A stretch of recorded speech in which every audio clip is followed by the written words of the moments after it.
Hello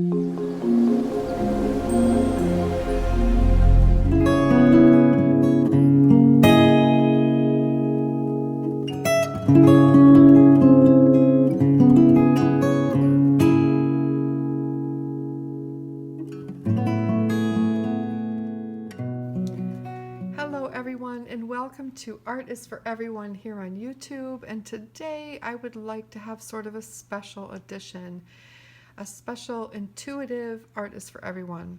A lot of my students really love to do the intuitive art and intuitive watercolor.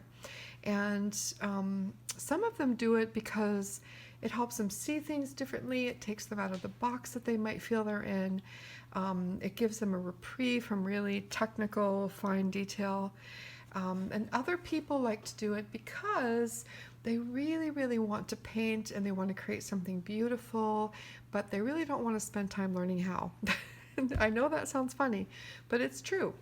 And so I thought, it's for everyone, and this is Art is for Everyone. So today we're going to do an intuitive watercolor lesson, and I'm going to do two versions. And the first one, I'm going to use my beautiful Art is for Everyone palette by Wildthorne, which if you don't have this, I have listed all of these colors and substitutions that you can easily find in any watercolor set, and that's all in the description box below. And then I'm also going to break out and use another watercolor set. Okay, so for the other watercolors, I'm going to be using some paints that I have collected from Earth Mineral Arts. I'll leave a link to, well, basically you would just go on Etsy and search for Earth Mineral Arts, all one word. And these paints are made by Margot, and they're really beautiful. They're very special.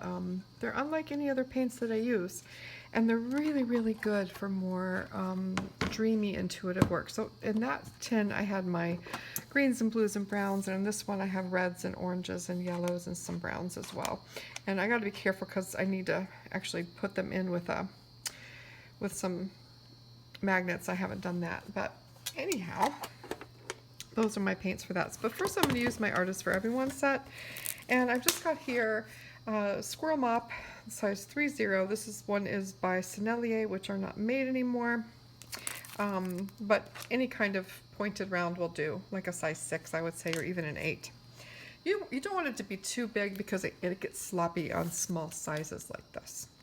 So I also have a postcard size origami paper. This is the turquoise version, which is great for watercolor when you want a little bit of control. There's other kinds of origami paper that don't give you as much control. They're more like rice paper, but I really like these, and I like them because they're a nice surface to draw on afterwards. You could also take a piece of cold press watercolor paper and cut it down to size. This is about 4 by 6.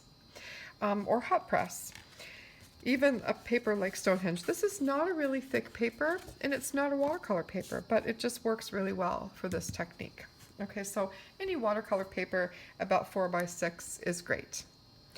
All right, so what I'm going to do is I'm going to start with my Art is for Everyone palette, and I am going to put some music on, and I'm just going to intuitively put color down on this paper. All right.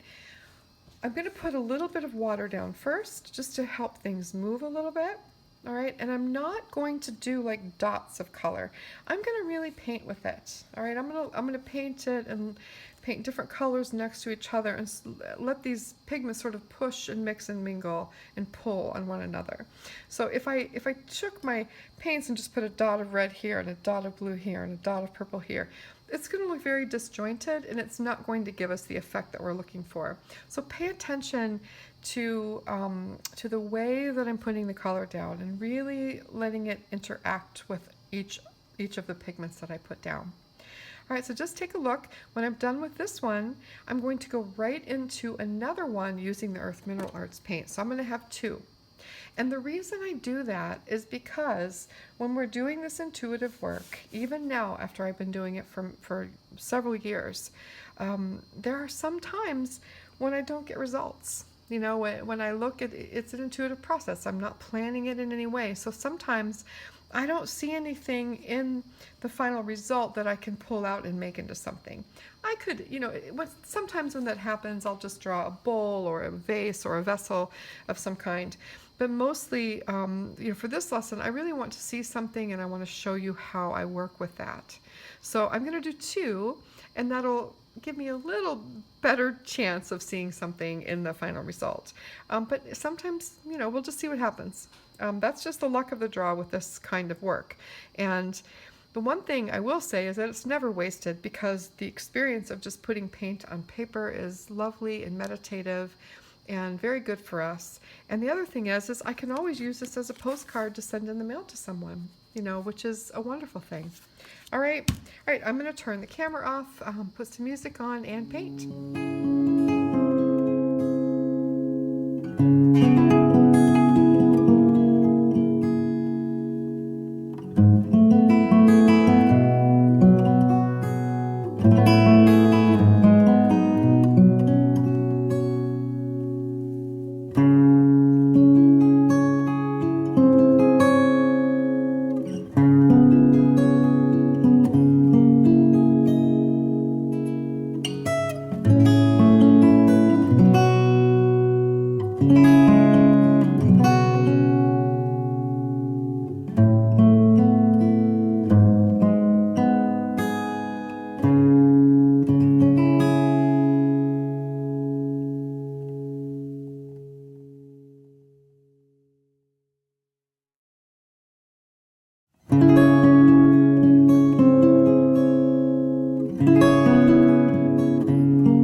So I want to show you something really quickly. I'm finished with this. I have enough paint on here.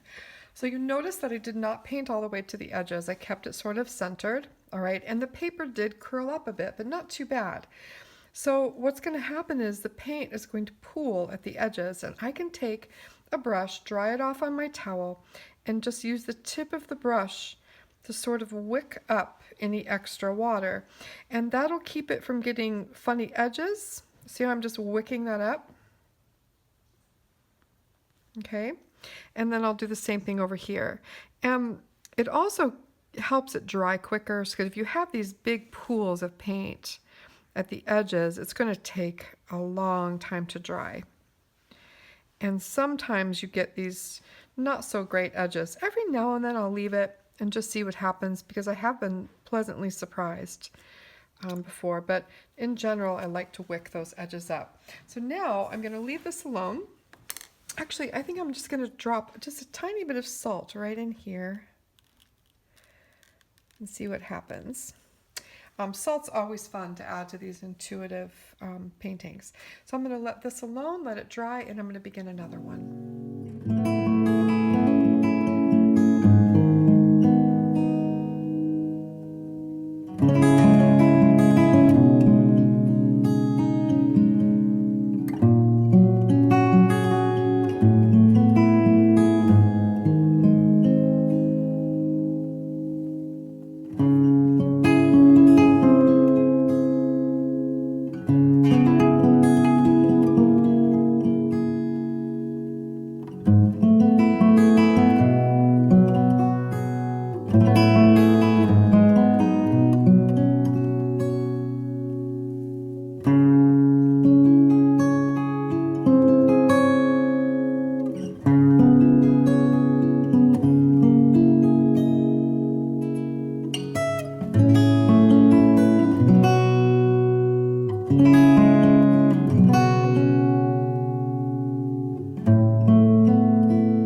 hope you made a couple watercolor washes on your paper and have let them dry. And while I was letting mine dry, I had a little adventure here. Out my studio window, I saw a squirrel under the bird feeder, and every time he would put something in his mouth, he would get like tipsy and he would fall over on his side, like he was drunk or something. So I don't know if he got into something somewhere that was maybe fermented, or I don't know, but I went out and I poured a bunch of fresh seeds on the ground under the bird feeder, and now he is happily eating and he seems better. So I'm not sure. It was really strange. Like he would put a seed in his mouth and he would just fall over on his side. It was very strange. I've never experienced that before, but they seem fine now. So that's good. All's well that ends well, I guess. Maybe he just needed something other than leftover seeds. Okay. So anyways, these are both dry and they've curled a little bit. So I'm just, when that happens, I just sort of give it a little bend here and there just to bring back the natural flatness of the paper. And when I'm all done, I'll usually, stick it under a heavy book or something to flatten it out. Because as I said, this is not watercolor paper. So it will bend a little bit, but honestly, it's not too bad. It takes watercolor pretty well, considering. I do have some salt on here, so I'm just going to brush that off. And these particular ones sometimes smear. It is dry, but just wipe that off a little bit. Okay, and then this one is also dry. Now I've got blue paint on my hands. This paint here is very, very thick that I dropped in, so I don't want to. Actually, it's fine. It's not going to go anywhere. So this one is all dry too. Yeah, perfect. I just had blue paint on my hand and it got up here. So the first thing I want to do is I want to look at each of these and I want to see if anything strikes me. And I'll show you this one that I did the other day. I don't have an image to show you of how it looked before, but it was the same process. I just put the paint down on the paper, watched it mix and mingle, and then it was dry. When it was dry, to me, it looked like a bird. And so I drew the eyes and the beak and fashioned some wings in there. And it's not a real bird, right?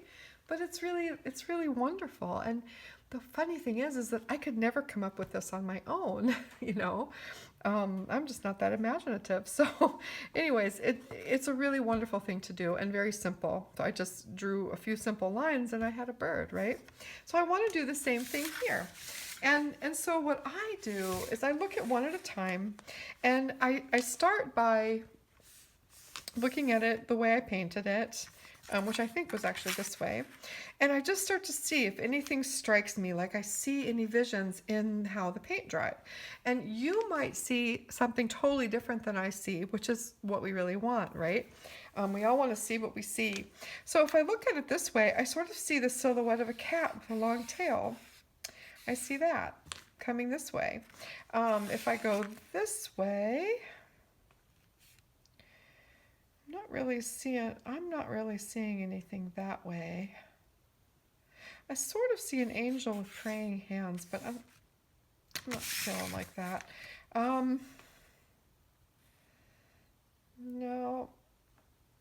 And as often is the case, sometimes once we see something, that's all we can see. And which is a shame, but I really, I sort of see another cat over here. But I'll often go with my first impression, and that was the silhouette of a cat. So if I wanted to do this one, I would probably work on that silhouette of a cat. All right, so that's this one, and we'll do that in a second. And then there's this one. I started with it this way. And this one, these paints, as you can see, are just magnificent, and really, you don't need to do anything to make them into a work of art because they just do so many interesting things. I don't know if you can see all the textures and granulation that these paints kind of do. It's really remarkable. But, oh, I did put salt on there. I forgot about that. So you always want to remove your salt if you did put it on there. So yeah, I don't know. Let me see here. Well, I'll tell you what I see that's kind of cool is I see a huge squid or octopus coming out of the ocean. Here's his head and here's one of his tentacles whipping around. I see that. That's super cool. I really like that. And I honestly don't need to do too much to it. Maybe just a little bit. That's really neat. If I turn it this way, sorry if you hear my furnace, it's really loud today. And I don't know, nothing much I can do about it, but hopefully you don't hear it too much. This direction, personally, I'm not seeing too much in this direction. This direction,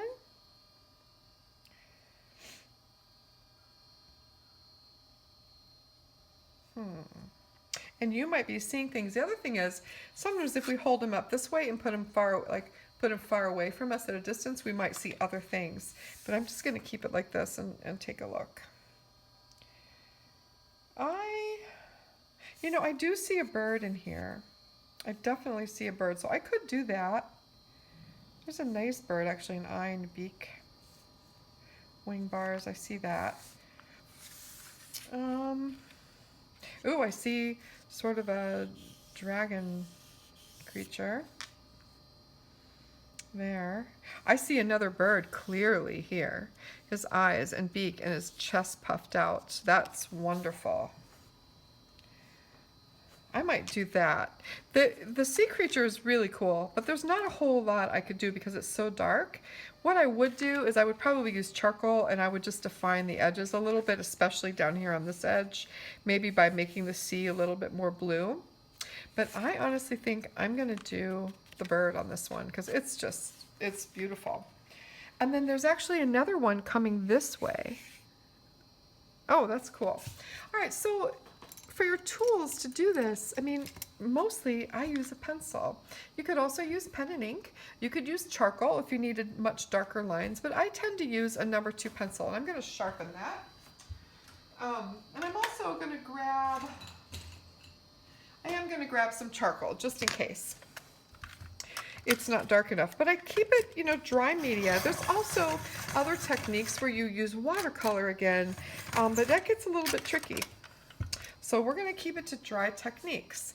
And so what I'm going to do is I am going to work with what's here. Okay, I am not making this up. I am not like drawing a bird out of nowhere.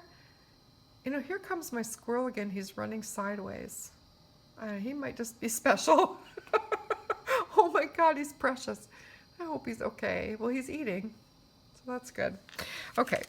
So I'm not trying to pull things out of thin air here. I mean, sometimes I might, but really, if I see something in the way the paint dries, I just want to use what's there, okay? And I'm not worried about it looking very realistic because this is dreamy. So here I see these 2 eyes, and I know that I'm just going to take my pencil and I'm going to outline those eyes, and I'm going to leave some white in the eye.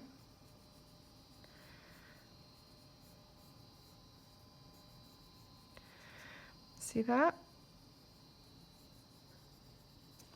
I'm leaving a little bit of white in the eye. And then I'm going to come down here and I'm going to define that beak. I see a beak there, so I'm just going to define it and I'm going to paint it dark. Okay, do you see the beak that I just drew in there? It was already there, but I'm just using my pencil to define it more.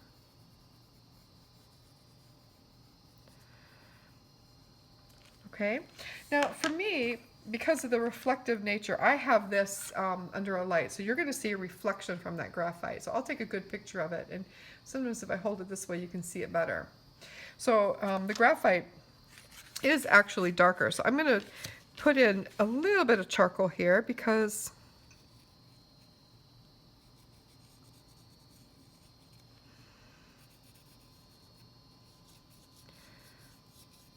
I don't want it to be that shiny. Okay. And then I'm going to go around the edge of his head. So I see his head is ending right about here. And I'm just going to let the graphite sort of blend off into the watercolor. And I can use my fingers just to smudge it. See how that just defined the edge of him? And he's got his little belly all puffed out. So I'm just going to define the edge of his little belly. And see how I'm just using graphite to very lightly shade where I've defined it. And then I'm just using my finger to blend it. Okay? So now I really see that little breast of his sticking out. And then over here, you know, I don't have to do too much. I might define him a little bit more. Add in some graphite here. Really have that edge taken care of. See how I'm just sort of cross-hatching. And then I'm just going to use my finger and I'm blending it. So it just sort of blends into the watercolor painting. So now, do you see my bird? Pretty simple, huh? I didn't do too much. I used what was there. So again, this is going to take some practice, all right? This is not something that you're going to do the first time, and maybe it will be. I mean, sometimes we have amazing experiences doing this, and I've created things that have ended up being beautiful little paintings that I've actually sold. I mean, sometimes they're really beautiful, but often these first efforts that we have, you know, it takes a little practice to see things and sort of use these simple techniques to pull out what we see. So the best thing to do is, like I did, do several of them, right? And you'll practice it over and over again. But isn't that lovely? Just that little bird with his little face sticking out. I think I want to make his eye. There. Yeah, I love him. Okay, so that's my bird. All right. Now on this one, I saw the cat. I gotta find it again. There he is. Okay, so I think with this cat, I'm going to use charcoal. And I love the color of the cat, so I'm not going to disturb it too much, but I am going to go around the edges and just lightly define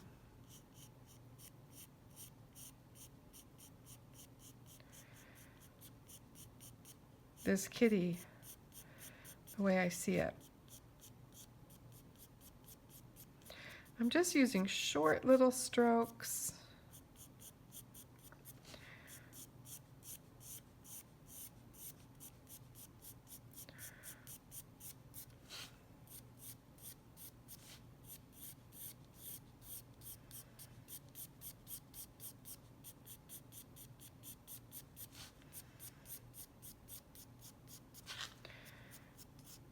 There he goes down there. And then his tail, he's got a really long tail, and I love that. Just using short little strokes to define his fluffy little tail. Using charcoal. This is just a charcoal pencil. And then I can take my finger again and I can just sort of smudge. You know, I keep this practice very, very simple because we want it to be intuitive. We don't want it to be overthought or overdone. And so I keep it as simple as possible. There. And that's my cat. And seriously, that's really all I would do with that one. I might make the bottom of him a little darker just because he would be in shadow there. Just want to define him a little bit. So there I have a cat, just a simple cat. So that's a really, like an example of a very simple one that you can do when you're first starting, just to see a simple shape like that and the way the paint dried, and just sort of surround it with graphite or charcoal and smudge your fingers, okay? Like these little things down here, these could be flowers. You know, so I could just surround them with a little bit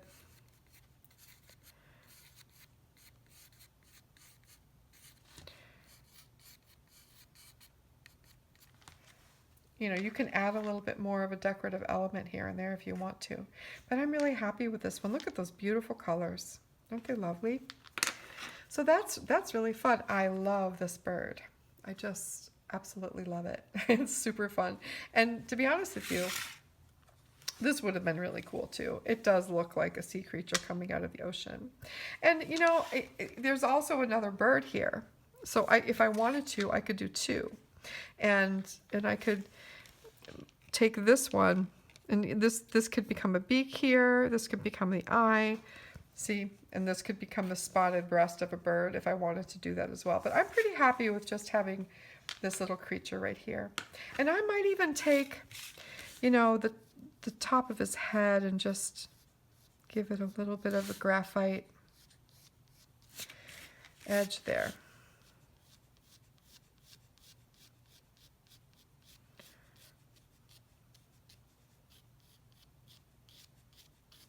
And this is going to become his wings, you know, kind of trailing off. Again, we can just soften that edge. See that? And then this would be dark here. So you can keep going if you want to. You can put as much detail into it as you want to put into it. All right? All right, everyone. And quite honestly, you know, if you have charcoal, try that too. Because if I put charcoal